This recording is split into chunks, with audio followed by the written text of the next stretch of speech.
Journalist Ben Scallon asked Irish Deputy Prime Minister Simon Harris why Randy Gladstone, a man from Guyana with 19 criminal convictions in the UK for offences including rape and kidnapping, why that man was allowed entry into Ireland, only to assault an 18-year-old girl shortly after his arrival, and has been convicted and sentenced to 10 years in prison. Scallon, the reporter, asks the Deputy Prime Minister, how was an individual who had a known record of serious crimes in our neighbouring jurisdiction allowed into the country, particularly given that he wasn't an EU citizen? How does this happen in the context of all this vetting they say goes on? Here is how Harris responded. Across the details, Ben, I don't want to mislead you, but I am generally aware that people who come into our country do have fingerprints taken, that they are run against EU systems and the likes, and I think it raises a very interesting and serious question.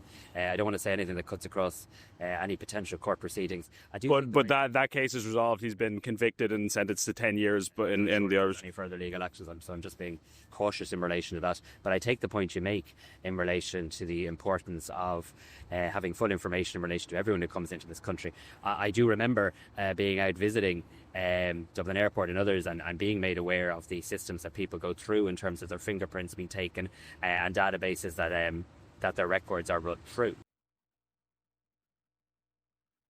Hermann Kelly, president of the Irish Freedom Party, joins us now to give us a little more context. Hermann, is Harris telling the truth there? He lied in his first sentence when he said, I don't want to mislead you. That's exactly what he did. He lied through his teeth. A guy who was convicted 19 times for rape and kidnap before he came into Ireland. He waltzed in from Britain. Now, this guy's from Guyana. He waltzed in to Ireland straight from Britain, and within 2 weeks, he raped a girl in Ireland. Now, this is happening systematically. It's the product of allowing millions of, or hundreds of thousands of undocumented, uneducated, unskilled males into a small island nation. And of course, you have a large, a shocking increase in crime.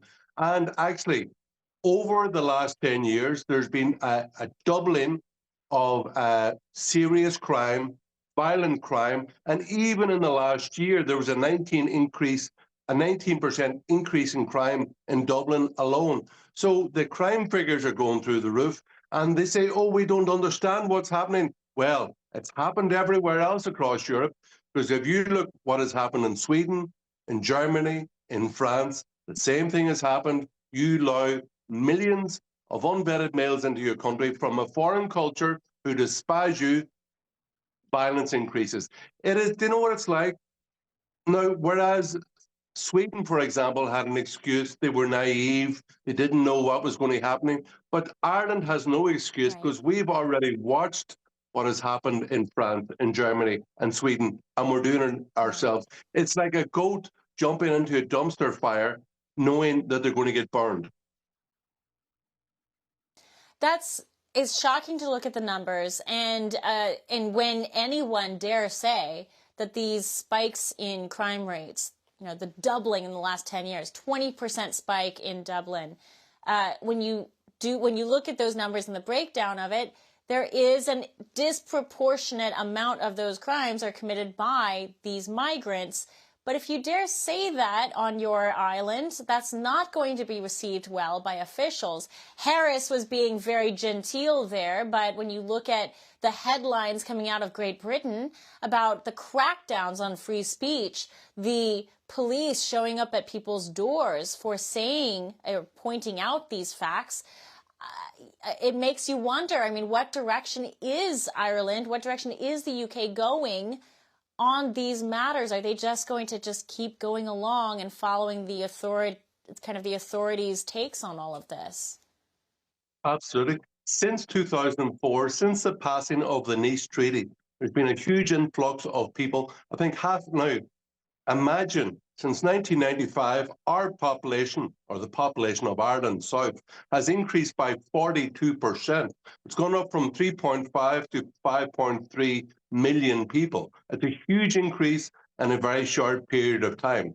And you know what? It's like for ourselves, looking at our history, it is like in the 16th, 17th century, we had the colonization of Ireland by Britain. It was called the plantation, different from the slave plantations you had in Latin America, for example. But we called it the plantation, and that's exactly, Ireland is being colonized once again by all these people coming from foreign countries. They have no, like, many of them, not all, but many of them have no respect for our culture. They want to come, they want to impose and dominate our culture, and they refuse to assimilate. And like, we look all across Europe and we can see, especially those coming from a Muslim background and culture, look, the violence that comes from this is not funny. And actually, when you talk about violent crime, in 2022, there were 12 women were murdered in Ireland. 5 of those were murdered by non-Irish nationals. So let's not kid ourselves that letting in so many thousands of people who we don't even know who they are doesn't lead to an increase in crime. Of course it does. You know, Ireland is very much in the news and the headlines, not only for this issue as more people stand up and talk about it, but recently UFC champion Conor McGregor was at the White House. He made some very bold statements there, and he's made plans to run for president of Ireland.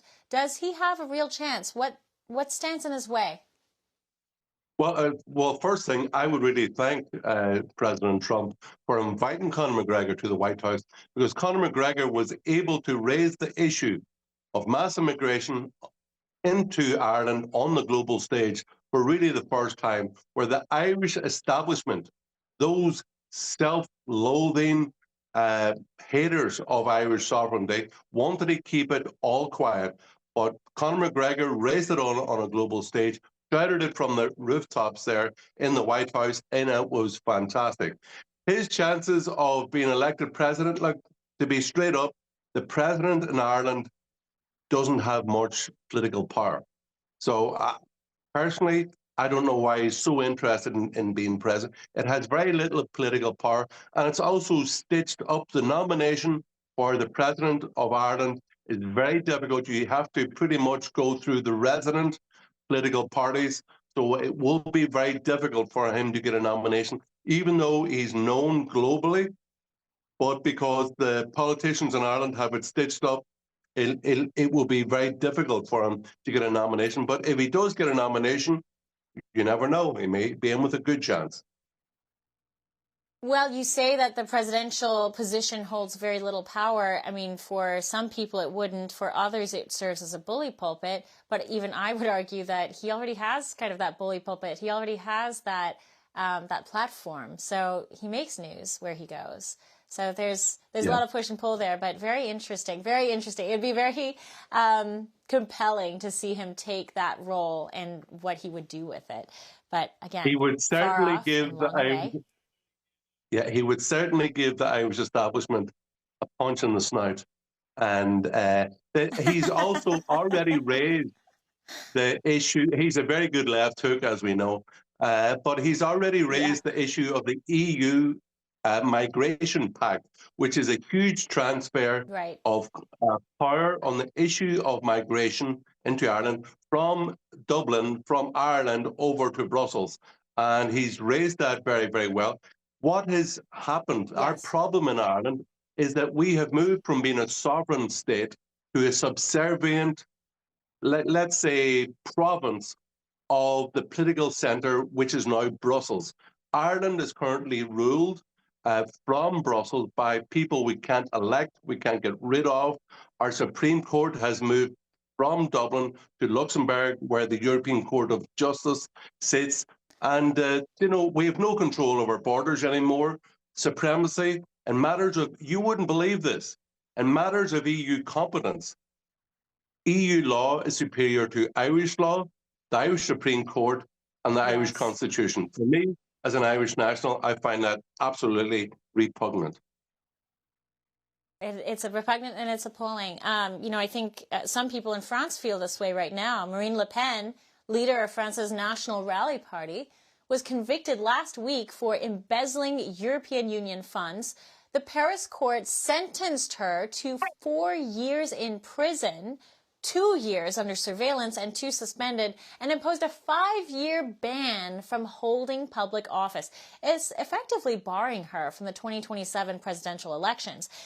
Supporters argue the conviction is politically motivated and it undermines their democratic process. They include President Trump and Elon Musk as supporters of Le Pen. What's your take on the arrest, and what do you think this means for the future of the National Rally Party and its position in French politics? Well, this is exactly what happened in Romania, where the leading candidate who would have been elected President Georgescu was banned by the Constitutional Court. What happened in France? She was convicted of embezzlement. She didn't receive any money. It went to European Parliament workers to do party work. Look, every group in the European Parliament does this. However, so she was convicted, and while she's convicted of the crime in French law, while she appeals, she doesn't receive the penalty. However, the Constitutional Court in France barred her immediately for 5 years. And say, oh, was this a matter of political interference? Yes, because in March the 8th this year, the leader, the new head of the Constitutional Court, Richard Ferrand, he is the former General Secretary of the political party led by French President Macron. And of course, this is just a very clear example of, like, there's no judicial independence. There can be no judicial independence when the leader of the Constitutional Court is a former General Secretary of the Prime Minister's party. It's a farce. That is boggling to imagine. I mean, if you were to apply that to U.S. politics, there would just be outrage in the streets. That is incredible. We're out of time for this segment, but hopefully we'll get to visit with you again. I know Ireland is going to continue to make headlines and make news, especially with this issue of immigration. It is basically what we have been seeing in the U.S. on steroids. So it's a fascinating subject. Hermann, thank you for making the time. We look forward to catching up with you soon. My pleasure. As they say in Irish, Guru Magadson. What will end up happening to TikTok? A Wyoming business tycoon has made an interesting bid to bring the company to the U.S. He joins us next. Stick around.